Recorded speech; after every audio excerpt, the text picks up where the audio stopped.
On raconte l'histoire avec le Tzemar Tzedek. Le Tzemar Tzedek, c'est le surnom du rabbi Menachem Mendel Schneerson, le troisième rabbi de Lubavitch. On l'appelle Tzemar Tzedek parce qu'il écrit un livre qui s'appelle Tzemar Tzedek à la Torah, entre autres, bien sûr. Et il avait des révélations de son grand-père, l'Admour Hasaken, le Baal HaTanya, très souvent, lorsqu'il avait des questions dans l'étude de la Torah. C'était un Gaon, Hatzung, c'était un très très grand érudit, qui a fait beaucoup de révélations dans la Torah, beaucoup de tshuvot, beaucoup de réponses à des halachot, des lois très compliquées. Et souvent, lorsqu'il avait des questions, il avait la révélation de son grand-père, l'Admour Hasaken, qu'on appelle le Baal HaTanya, c'est lui qui écrit le Tanya et le Shulchan Aruch Harav, qui venait et qui lui apportait des réponses à ses questions, en apparition. Et pendant un long moment, une longue période, il n'avait pas eu l'apparition de son grand-père, et ça le peinait car il avait des grandes questions auxquelles il n'avait pas de réponse, et donc quelque part, il avait besoin de la révélation de son grand-père pour lui apporter de ses réponses. Un matin, alors qu'il était en chemin pour aller prier dans la choule de son beau-père, l'Admour Emtsaï, Rabbi Douber, il est passé par le marché. Dans le marché, il y a un juif qui l'a arrêté, il lui a dit, Rabbi, est-ce que vous pouvez me prêter 3 roubles? Et je vous le rends ce soir, comme ça je peux un petit peu marchander, je peux un petit peu travailler. Ce soir j'aurai fait du bénéfice et je vous les rends. Le rabbi lui dit, y a pas de problème, viens me voir après la tfila et j'irai à la maison et je te prêterai l'argent. Et quand le rabbi de Tzemar Tzedek, il arrive dans la choule, il met son talit et ses téphilines, et avant de commencer la tfila, il dit, mais ce juif-là qui m'a demandé l'argent, entre-temps, il va peut-être rater des occasions, des opportunités, des affaires à faire dans le marché. Surtout le temps que je termine ma tfila, qu'est-ce qu'il a fait? Il a retiré son talit et cette filine, et il est parti vite chez lui à la maison, il a pris 5 roubles, pas 3, 5, il est parti retrouver le juif, et à ce moment-là, il y avait beaucoup de monde, parce que voilà, l'heure, elle avait déjà commencé, l'heure du marché, il avait du mal à le retrouver, et finalement, il a cherché, et il a retrouvé, il lui a donné les 5 roubles. Quand il est reparti à la tfila, il a remis son talit et ses téphilines, et il a eu l'apparition de son grand-père, le Baal HaTanya. Et son grand-père lui a dit comme ça, sache que lorsqu'on prête de l'argent à un juif, sans aucun intérêt, sans aucune manière, sans aucune façon, on ouvre toutes les portes du ciel. Et c'est pour ça qu'il avait mérité son apparition. Dans la paracha de la semaine, paracha de Mishpatim, une des 58 mitzvot, il me semble, qu'on évoque dans la paracha, il y a la mitzvah de prêter de l'argent. Im kesef talve et ami. Si tu prêtes de l'argent à mon peuple. Mais avant ça, la paracha de Mishpatim, c'est la paracha qui vient juste après le don de la Torah, qu'on a lu ce Shabbat dernier. Et dans cette paracha-là, on nous parle des choses qui sont simples. De vol, de vie, d'une bête qui a encore une autre bête, de serviteurs, etc. Et lorsqu'on prend le numéro de la paracha de Mishpatim, c'est la combientième paracha de la Torah? 18e, bravo. Qu'est-ce que c'est 18 en hébreu? Chai. Ça veut dire la vie. Et c'est dans la paracha numéro 18, qui représente le Chai, qu'on va parler des dinim, des lois qui concernent la vie. Comment se comporter dans la vie. Et un des sujets qu'on évoque, c'est le sujet du prêt. Et dans le prêt, qu'est-ce qu'on parle? Les mots sont comme ça. Im kesef talve et ami. Si tu prêtes de l'argent à mon peuple, et ani imach, au pauvre qui est avec toi, lotier lo kenoshe, lot simun alav necher. Tu ne seras pas dur avec lui pour le remboursement. Tu ne devras pas lui mettre de pression. Et dans cette mitzvah-là, la mitzvah de prêt, le Rambam dit que c'est une des mitzvot, c'est la mitzvah la plus importante de la tzedaka. Le niveau le plus important, c'est prêter de l'argent. Dans la tzedaka, il y a plusieurs niveaux. Alors non, c'est pas donné. Pourquoi? Parce que quand tu donnes l'argent à une personne, la personne, elle a honte. Elle se dit, je suis arrivé à un niveau d'incapacité qu'on est obligé de me donner de l'argent. Il est écrit comme ça, qu'un homme, il doit même faire de son Shabbat un jour profane, s'il n'a pas les moyens, plutôt que d'aller mendier de l'argent. Parce que mendier de l'argent, quelque part, c'est une expression d'incapacité. Alors que quand tu prêtes de l'argent, c'est un prêt, et tu sais que tu vas rendre à la personne, donc c'est juste momentané, et tu feras le nécessaire, et ça va arriver. Et dans la mitzvah de Tzedaka, Il y a donner à une personne qui te tend la main, tu lui donnes face à face. Toi, tu sais à qui tu donnes. Lui sait qu'il a reçu de toi. Donc, quand après il va te voir, il aura honte. Donc ça, c'est le niveau le plus bas. Il y a celui qui donne et qui sait pas où l'argent elle est parti. Et celui qui a reçu, il sait de qui il a reçu. Ça, c'est un niveau moins grave, mais c'est quand même un niveau en bas. Quand je dis grave, c'est bien sûr au niveau de gravité, pas parce que c'est au contraire, donner la tzedaka, c'est toujours une mitzvah. Et puis ensuite, il y a donner sans savoir à qui tu donnes, et celui qui reçoit, il sait pas de qui il a reçu. C'est-à-dire que tu peux le croiser. Tu peux donner sans en attendre quelque chose en retour. Ça, c'est clair, mais dans la tzedaka, tu sais, qui est écrit, Dieu, Hachem, il a dit par rapport à la mitzvah de tzedaka, c'est la seule mitzvah, la seule loi de la Torah où Dieu, il a dit, Ubechanunina bezot. Vous pouvez m'éprouver, me tester plutôt, avec cette mitzvah-là. Ça veut dire quoi? Que Dieu, il promet que celui qui donne la tzedaka, il sera récompensé en retour. Et des fois, quand tu es dans des situations financières qui sont difficiles, et que quand même tu donnes la tzedaka, eh ben, tu vois des délivrances. Et j'ai une question à poser, parce que je crois que j'ai entendu une fois, c'est qu'il n'y a pas aussi un niveau où tu aides un pauvre, par exemple, à trouver du travail ou à... Ah, alors on y arrive. On y arrive. Je répondais à la question de Charlie Shmuel. C'est moi, Charlie. Que c'est une mitzvah, que donner la tzedaka, en réalité, on a oui un intérêt en retour. Et tout à l'heure, on parlait un petit peu de la chevra kadisha, en off. C'est que la mitzvah dans laquelle tu as rien en retour, c'est quoi? C'est chesed shel emet. C'est la bonté véritable, c'est quoi? C'est quand tu rends service à une personne qui n'est plus de ce monde-là. Par exemple, aller compléter minyan pour une personne qui est décédée, c'est une bonté véritable. Pourquoi? Parce que tu n'auras rien en retour. La personne, elle est décédée, tu sais qu'elle pourra rien de retour, donc ce que tu fais, le temps que tu prends de ta journée pour aller compléter un minyan pour cette personne-là, qu'on puisse dire le kaddish, ça c'est de la bonté véritable. Alors que dans la tzedaka, déjà, il y a le m'as-tu vu, et c'est un phénomène. Alors concrètement, des fois, ça encourage les gens à donner, mais une personne qui arrive et qui dit voilà, j'offre $100,000, on va dire waouh, bravo et tout, c'est quelqu'un de bien, c'est quelqu'un d'important. Donc quand tu donnes l'argent, il y a un petit peu d'intérêt autour. Mais quand tu donnes, personne ne sait que tu as donné. Tu peux faire un don anonyme. Hein? Discrètement. Bien sûr. Alors c'est que la plupart du temps, c'est ce qu'on fait. Pareil, quand on ramasse pour les colis avant les fêtes, les gens donnent.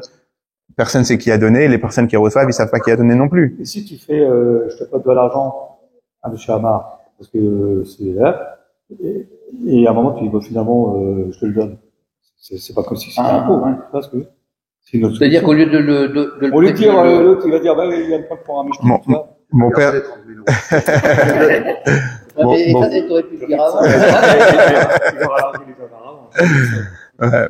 Mon père, il me dit que le Rav Asimov disait quand tu prêtes de l'argent, tu fais 2 mitzvot. La mitzvah de prêter et la mitzvah de donner aussi, parce que la personne en général, elle ne le rendra jamais. Non mais alors ça arrive, hein, beaucoup de fois ça arrive. En général, les gens qui ont les capacités de prêter, et c'est la mitzvah, c'est la mitzvah telle quelle, c'est que tu dois pas mettre la pression à une personne. Si tu sais qu'il a pas les moyens de te rendre, tu dois pas lui poursuivre, en fait. T'as pas le poursuivre. Après, s'il a oui les moyens, si tu vois qu'il est en train de vivre au-dessus de ses moyens, qu'il achète des maisons, qu'il achète des belles voitures, etc., et qu'il te dit non, j'ai pas de quoi te rembourser, là t'exagères un petit peu. Mais quand tu sais que la personne est en difficulté, non. La Torah, elle te dit, t'as pas le droit de le presser, t'as pas le droit de lui mettre la pression. Pour revenir au niveau de tzedaka, le niveau le plus haut, c'est quoi? De la tzedaka, c'est de trouver une parnassa, c'est-à-dire un gagne-pain, un métier à une personne qui est dans le besoin. Parce que la personne, elle aura aucune honte, aucune gêne. Le fait qu'elle va travailler, elle aura gagné son pain. Vous avez mémorisé. Voilà. Par elle-même, par ses propres moyens, par son propre travail. Ça, c'est le niveau le plus haut. Et ce niveau-là, il est en parallèle avec le niveau de prêter. Quand tu prêtes de l'argent à une personne qui dit, voilà, est-ce que tu veux me prêter 10 000 euros? Je dois ouvrir un business, etc. Je te les rends dans un an. Le fait que tu lui prêtes et que tu sais qu'elle va te rendre. Donc, quelque part, lui, il aura pas au moment où il t'emprunte de l'argent, si c'est pour te la rendre plus tard, eh ben, quelque part, il sera moins gêné. C'est pas comme tu dis, donne-moi de l'argent, je suis vraiment au bord du gouffre. Et dans les mots du Rambam, le Rambam l'appelle Ameoula Shebat Tzedakot. Celle qui est la plus élevée dans la tzedaka. Et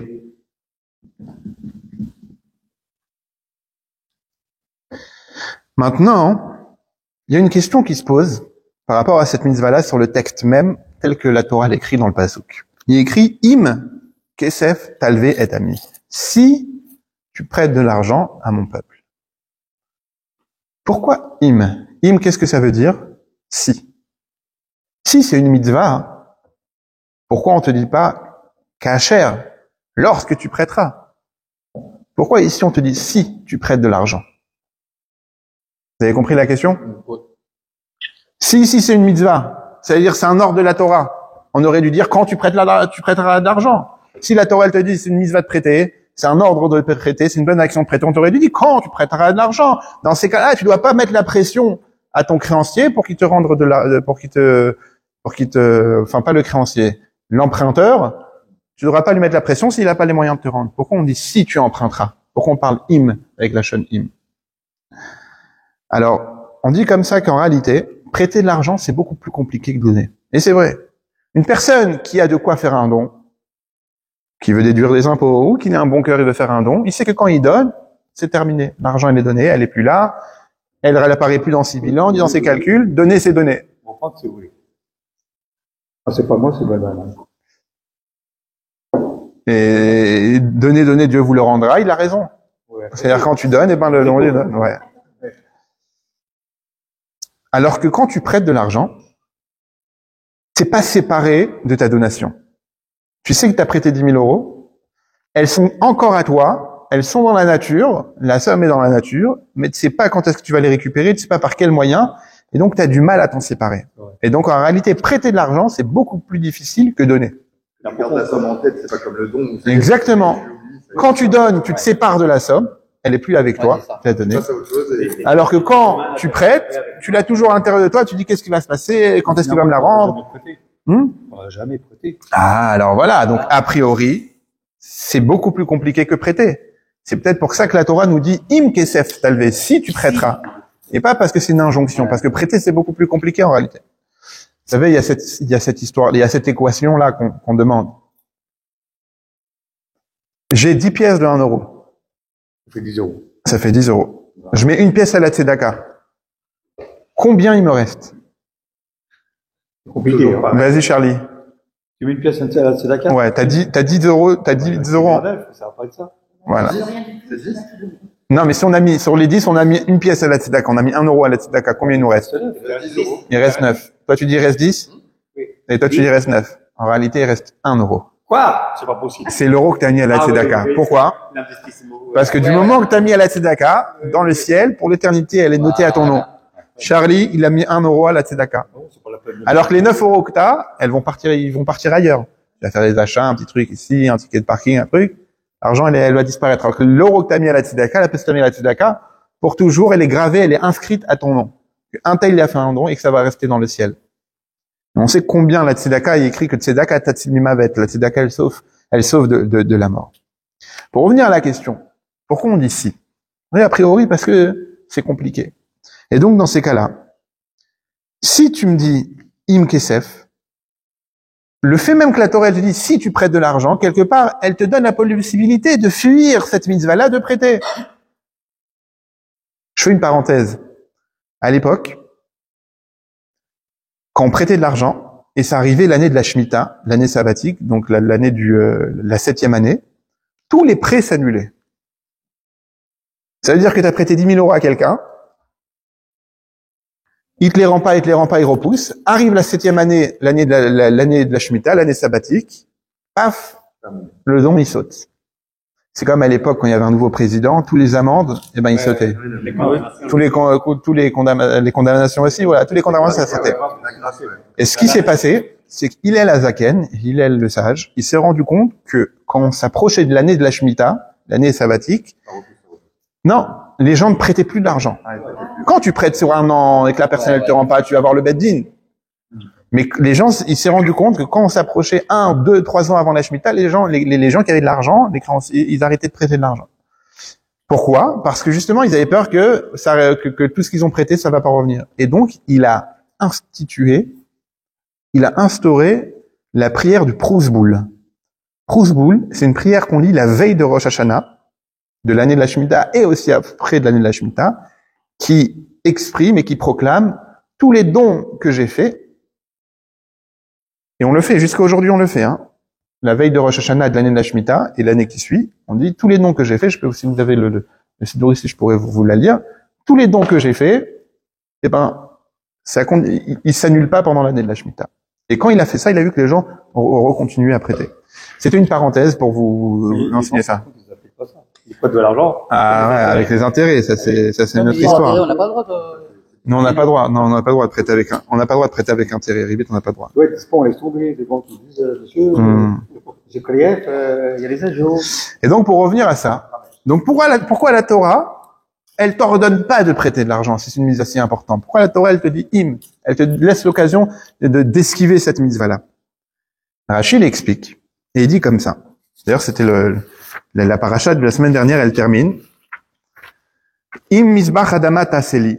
Si tu me construis, pardon, im misbach avanim taseli, pasuk ravbet.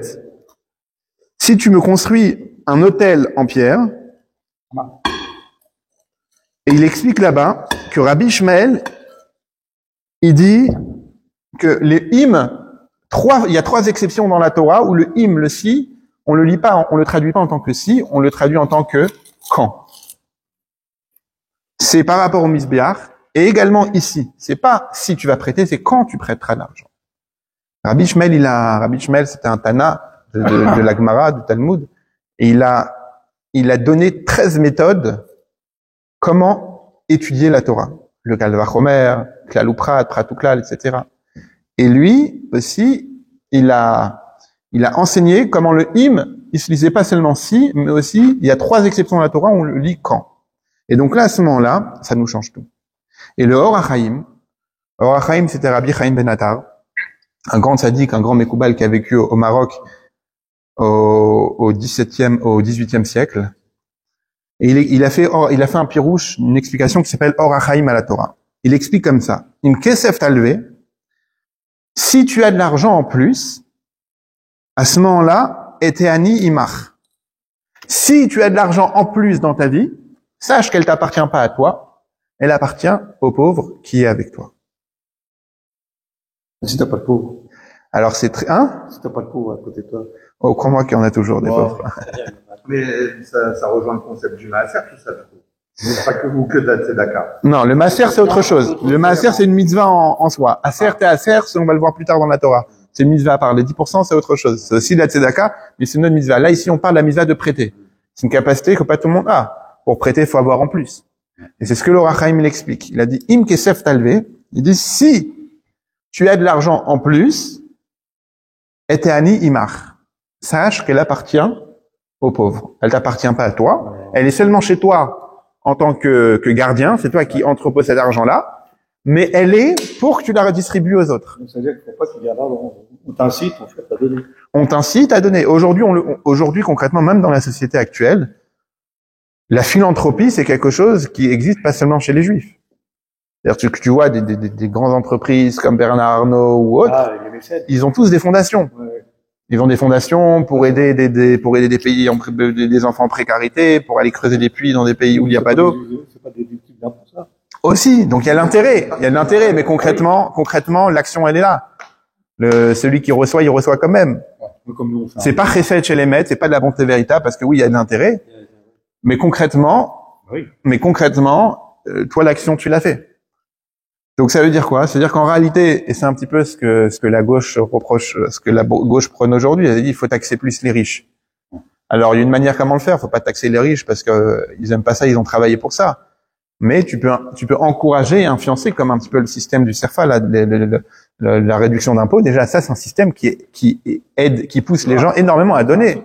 Beaucoup, ça incite énormément. Donc on voit que cette mitzvah-là de donner, c'est une mitzvah aussi universelle, comme le nom de la paracha qui est Mishpatim.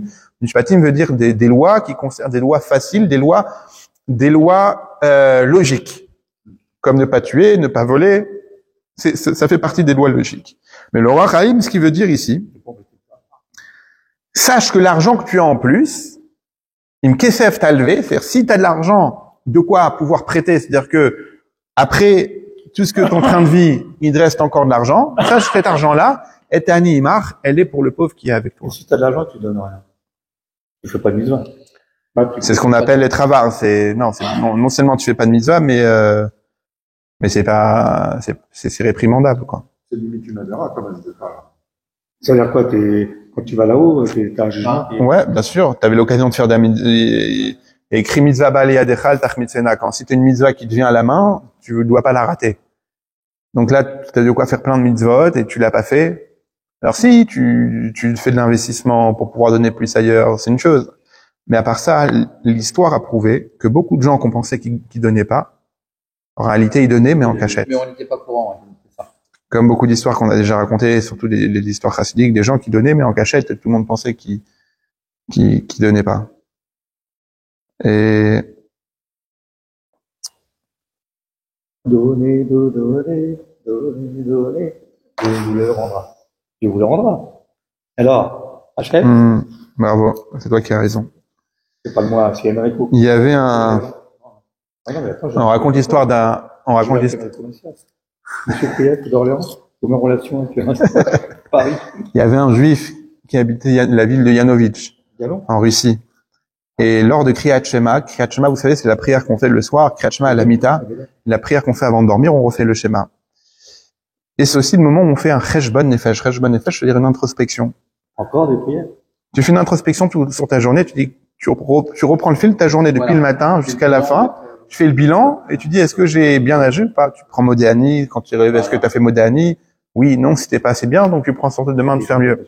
Qu'est-ce que tu as fait dans la journée de... Exactement. Pareil pour Kachman et Tilat Yadayim, comment t'as mangé et comment t'as prié. Et lui, quand il arrivait à la fin de la journée, à chaque fois, il se rendait compte que sans faire exprès, il avait une tendance à mentir, à ne pas dire la vérité. Mais Hachem, il le voit, de toute façon. Tu peux pas. Oui, mais concrètement, c'est entre toi et toi. C'est bien sûr qu'Hachem, il te voit, mais concrètement, c'est pas parce que Hachem, il te voit que t'as pas dit de Serara, que t'as pas de mauvais penchant. C'est un travail quotidien, c'est un travail constant. Il y avait un chassid, il avait tellement la mida, c'est-à-dire le caractère de vérité en lui, que quand il venait, il rentrait de l'extérieur à la maison, il venait de rentrer dans la seconde qui suivait, on lui demande est-ce qu'il pleut dehors? Il répondait lorsque j'étais dehors, il pleuvait pas. Alors qu'il y était il y a une seconde. Mais pour ne pas peut-être mentir, il disait que quand moi j'étais là-bas, il pleuvait pas. Alors qu'il était là-bas il y a une seconde, il aurait pu dire non, il pleut pas. Et lui, il a pris sur lui. Il a dit à partir de maintenant, à chaque fois que je mens, je donnerai 25 roubles, qui est une somme assez importante, à la tzedaka. Il a fait ce qu'on appelle un neder. Neder, ça veut dire un vœu. Et dans sa maison, il avait un mélamed. Mélamed, c'est-à-dire un enseignant. Il y avait beaucoup ça à l'époque. Les hommes d'affaires qui travaillaient, ils n'avaient pas le temps d'enseigner à leurs enfants. La mitzvah de la Torah, c'est qu'un père doit enseigner la Torah à ses enfants. Comme on lui dit dans le schéma, Veshnantam levanecha vedibartabam. Tu enseigneras à tes enfants. Le père, il a la mitzvah, l'ordre d'enseigner la Torah à ses enfants. Comme il peut pas le faire, il est occupé, il travaille, donc il paye quelqu'un pour le faire. Donc c'est comme si, puisqu'il paye, donc c'est comme si c'est lui qui l'a fait. Et à l'époque, il n'y avait pas des écoles. Dans les petits villages, il n'y avait pas des écoles. Dans les villages, il y avait une grande communauté. Donc, bien sûr, il y avait Talmud Torah, il y avait l'école juive. Mais dans les petits villages, il y avait seulement quelques familles où il suffisait que telle année, telle promo, il y avait plus de filles que de garçons. Donc, il n'y avait pas d'école possible. Donc, qu'est-ce que les gens faisaient? Ils louaient un mélamed. Ils payaient une personne. Souvent, voilà, ils payaient un mélamed, c'est un professeur, un enseignant. Il logeait chez eux à la maison, il le nourrissait, il lui donnait une petite paye, et lui, il s'occupait d'enseigner la Torah des enfants et aussi des autres enfants. Et lui, quand il a pris le vœu, le neder sur lui, de donner 25 roubles à chaque fois qu'il allait dire un mensonge, il en a parlé à son mélamed, à son enseignant qui était à la maison, il a dit, qu'est-ce que t'en penses, c'est une bonne idée? Il a dit, c'est bien, mens, comme ça, tu vas donner beaucoup de tzedaka, les gens, ils vont en profiter. Tu vas profiter des gens. Alors, c'est vrai que c'est pour péché de mentir, mais lui, il a vu ça dans le côté, voilà, comme ça, il y aura de la tzedaka. Quand le mélamed, l'enseignant, il est parti à Lubavitch chez Rabbi Maharash, Rabbi Shmuel, il lui a raconté cette histoire. Et le Rabbi Shmuel, il n'était pas content. Il a réprimandé là-dessus. Il a dit, on peut pas encourager le mensonge, comme tu dis. Même s'il y a quelque chose de bien qui va sortir de là, même s'il y a de la tzedaka en plus, c'est ce qu'on appelle mitzvah abba be avera. C'est une mitzvah qui vient à travers une avera. Avera, c'est une transgression. C'est quoi, Avera, ça veut dire transgresser. Ah ouais. Transgresser quelque chose d'interdit. Et c'est pour ça que le roi Chaim, il rajoute. Il dit, c'est pour ça qu'on appelle la tzedaka. Tzedaka, ça veut dire quoi? Ça vient du mot tzedek. C'est quoi tzedek? Bravo. Juste, bravo. C'est quoi, j'ai pas entendu? Le juste. Ah, le Tzedek, c'est la justice. D'accord. Mishpat tzedek, un jugement juste et équitable. Et tzedaka, en réalité, ça veut dire l'équilibre, ou plutôt la justesse, l'équité. Équitable. Ouais. Être équitable. Il y avait Tournotrophos, Aracha, il avait demandé à Rabbi Akiva, il a dit, si Dieu, il aime tellement les pauvres, pourquoi il les a fait pauvres? Ah. Rabbi Akiva, il lui a répondu, pour donner le mérite aux gens de donner la tzedaka. Ouais, c'est ça. Hein. S'il n'y avait pas de pauvres, les gens, ils auraient pas pu donner la tzedaka. Les pauvres en France, ils sont toujours plus pauvres et les riches toujours plus riches. Ouais, mais ça, c'est. C'est Coluche. Bon, lui, il était C'est pas trop nos références, mais bon. Pourtant, son producteur, c'était un peu Lederman. Paul Lederman. Bon, ça passe, tu veux dire. Et donc, c'est pour ça qu'on n'appelle pas la tzedaka, on l'appelle pas, on l'appelle Gemilut Chasadim, on l'appelle, mais le mot qu'on dit aujourd'hui, on dit tzedaka, charité. Pourquoi? Parce qu'en réalité, tu fais la justice. T'as de l'argent pour toi, t'as de l'argent en plus, et ce qu'il y a en plus, c'est pour les pauvres. Et maintenant, on comprend pourquoi il y a écrit Lotielo Kenoshe. Il faudra pas que tu sois, si on peut dire, tu faudra pas que tu lui mettes la pression pour qu'il te rende l'argent si tu sais qu'il n'en a pas les moyens. Pourquoi? Parce que tu peux pas reprendre de l'argent qui quelque part n'est pas à toi en réalité. L'argent, elle est pour les pauvres. Donc, une fois qu'elle est chez lui, tu peux pas la récupérer de manière forte. Pourquoi on donne pas l'argent directement aux pauvres? Ça passe par un Pour intermédiaire. pas faire honte à la personne. Une personne se sent plus à l'aise d'emprunter plutôt que de mendier. Tu vois ce que je veux dire? Mais pourquoi tu dis il faut pas garder l'argent, il faut le donner aux pauvres? Mais pourquoi on Il y a une pas partie de directement ton aux pauvres? argent. Pourquoi Hachem, il a pas dit? Non, tu peux prêter. Tu sais qu'aujourd'hui, il y a énormément ce qu'on appelle des gmar. Gmar, c'est les initiales de Gemilut Chasadim. De l'égalité. Non, Gemilut Chasadim, ça veut dire faire le bien, faire la bonté. Avant de se marier, les personnes qui n'ont pas... Imagine que j'ai des tu millions empruntes. d'euros Ouais. dans les comptes. Ouais. Faut pas que je les garde, les 2 millions d'euros. Faut que je les donne. Autrement, c'est pas... Non, tu les prêtes. Ah, Tu peux les prêter. On te demande pas de les donner de t'en séparer, mais tu peux les prêter. Hmm. En tout cas, c'est une mitzvah. C'est une mitzvah de le faire. T'as aucune obligation. Tu prêtes, T'as pas obligation. Aujourd'hui, tu peux dire aussi, voilà, je me protège pour la suite. Je sais pas ce qui va se passer demain avec la situation actuelle. Je peux pas me retoucher. Non, tu fais pas d'avéra si tu gardes l'argent dans ton compte. Mais ce qui est sûr, c'est que si tu la prêtes ou tu la donnes, là, tu fais une mitzvah. Ah, voilà. Mais prêter, c'est la chasra. Mais c'est non, chiant. ouais, mais après, faut pas le voir comme ça, quoi. Enfin, Moi, je préfère donner comme soit donner, soit comme C'est vrai, non, mais si jamais on te demande un emprunt et que tu dis non, là, c'est un problème. ça dépend. Si t'as les moyens. Il y a eu beaucoup d'histoires dans... Si quelqu'un te demande 200 euros, t'as les moyens de lui prêter les 200 euros. Ça t'embête, tu veux pas les prêter. C'est un peu, c'est Non, pas mais Ouais. pas d'effort. Et il y a eu beaucoup d'histoires que des gens qui avaient de l'argent, qu'on leur a demandé de prêter, ils ont pas prêté. Ben, ils ont, quelque part, après, ils ont un petit peu descendu dans leur situation financière, parce que le but, Dieu, on dit que les riches, il est écrit dans la Gemara que Rabbi ou Danassi, on l'appelait Rabbi, mais Chabed Hashirim, il respectait les riches. Pourquoi? Parce qu'il disait, Dieu les a choisis à eux pour partager la richesse autour de eux. Très communiste comme idée, non, je t'aimerais ça. c'est l'histoire un peu des réceptacles, ou pas? Non. Rien à voir. Ça ressemble un petit peu. On est tous des réceptacles. Ouais. Mais le riche, si tu veux, il a été choisi par Dieu pour pour redistribuer les richesses. Comme il a fait un petit peu Yosef Hatzadik quand il était en Égypte. Il a tout emmagasiné pendant 7 ans d'abondance et après il redistribuait pendant la famine. Est-ce que tu dois prêter à quelqu'un qui est pas ton ami? Genre, tu sais que puis, là-bas, Amar, c'est qu'il a des mauvaises intentions, t'es obligé de lui prêter si tu te demandes de l'argent. Non, si une personne te demande du prêt de l'argent et tu sais que ça va partir dans la drogue, c'est une mitzvah de ne pas lui prêter. Ah, voilà. Ah, Tu vois. C'est normal. oui, parce que... Maintenant, en général, pareil, si tu dis prête-moi de l'argent, je vais acheter un revolver pour aller tuer quelqu'un, non, tu peux pas lui prêter. Mais en général, Oui, mais il dit pas que tu peux acheter un revolver. il dit pas, mais si toi tu le sais, si c'est des mauvaises intentions derrière. C'est comme donner la tzedaka à des gens que tu sais que c'est des junkies. Il y a un problème à New York, il y a beaucoup ça. Il y a des personnes, tu sais, qui sont complètement droguées, ils ramassent l'argent que pour aller acheter de la drogue. Et c'est un problème, des fois, de leur donner. Hein? Ouais, il y a beaucoup de cas. À Cronite, il y en a quelques-uns comme ça. Tu sais très bien que l'argent que tu veux leur donner, ça va aller. Alors, toi, d'un côté, tu dis, moi, je fais la mitzvah, je donne, peu importe. Et à part ça, tu sais, quelqu'un qui tend la main, c'est qu'il a besoin. Sinon, il tendrait pas la main. Donc, tu dois pas, en réalité, quand on te demande l'argent, tu dois pas rentrer dans le compte. Mais tu peux pas cacher son besoin. C'est ce que je veux dire. Il peut cacher son besoin. Oui, mais encore une fois, si on te demande et que toi tu peux donner, Non, mais moi, si je il faut pas chercher. Il faut pas chercher pourquoi Ouais. tu prêtes. Non, mais si je connais quelqu'un. Maintenant, si tu sais très bien, il te le dit, il te dit, regarde, prends-moi l'argent, j'allais faire telle bêtise, raisonne-le plutôt, tu vois.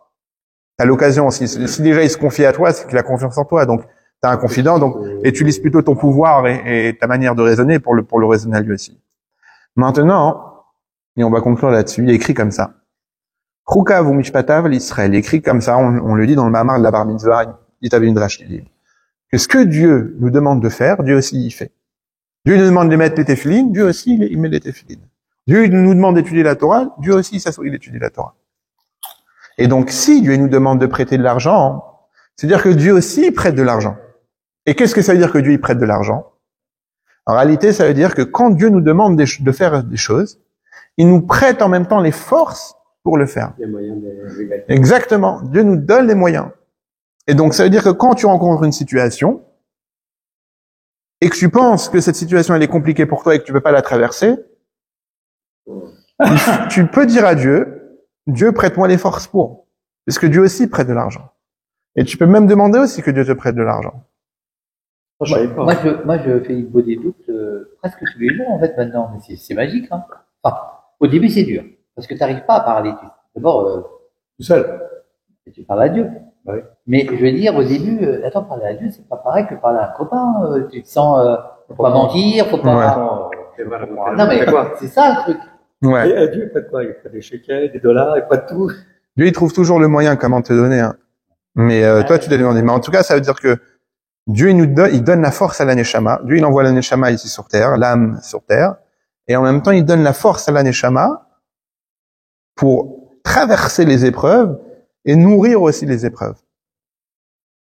Et pareil, Dieu, il peut pas, de la même manière que Dieu, il ordonne de ne pas mettre la pression pour rembourser l'argent, Dieu ne peut pas non plus nous mettre la pression et la menace des punitions pour nous dire si tu fais pas les mitzvot, eh ben t'auras telle punition.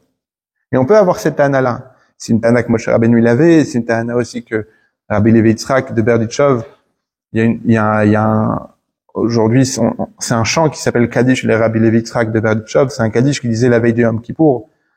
Et il disait à Dieu, il dialoguait avec Dieu, ou plutôt il monologuait, mais en réalité, il n'y a pas de monologue avec Dieu, il y a un dialogue, parce que Hachem, il nous répond toujours, même si on l'entend pas à l'instant T. Et il disait à Dieu, voilà, pardonne à ton peuple, regarde tout ce qu'on a souffert, comme les caparotes du juif qu'il y avait un juif, il avait demandé à son rabbi, c'est quoi des caparotes? Ça veut dire quoi, demander pardon à Dieu? Et il l'a envoyé quelque part. Il a dit, va dans telle auberge, tu verras. Il est parti, il a vu que le juif, il s'est réveillé la veille des caparotes. Il avait 2 bouquins. Pendant la nuit, il s'est levé, il a sorti 2 cahiers, et il a dit, tel jour, telle date, j'ai fait telle transgression. Tel jour, telle date, j'ai fait telle transgression. Il nommait, il citait tous les avérotes, toutes les transgressions qu'il avait fait. Ensuite, il a ouvert un 2e cahier, il a dit, telle date, ma vache, elle est morte. Telle date, j'ai eu tel problème. Telle date, ma fille, elle est tombée malade. Telle date, j'ai eu telle histoire. Telle date, j'ai eu telle histoire. Il a dit à Dieu, regarde, moi, je me suis mal comporté avec moi. Toi aussi, tu t'es mal comporté avec moi, si on peut dire comme ça. Moi, je te pardonne et toi, tu me pardonnes. Et il déchirait comme ça les 2 cahiers. Il dit, ça, c'est les caparotes. Et donc, pour terminer, pour conclure, quand Dieu nous dit qu'il faut prêter de l'argent, Dieu aussi prête de l'argent. Mais Dieu, il nous prête pas seulement de l'argent, il nous donne aussi c'est-à-dire que Dieu nous donne les capacités, la nutrition qu'il faut, le pouvoir qu'il faut pour nourrir la Neshama et pouvoir surmonter toutes les épreuves qu'on a dans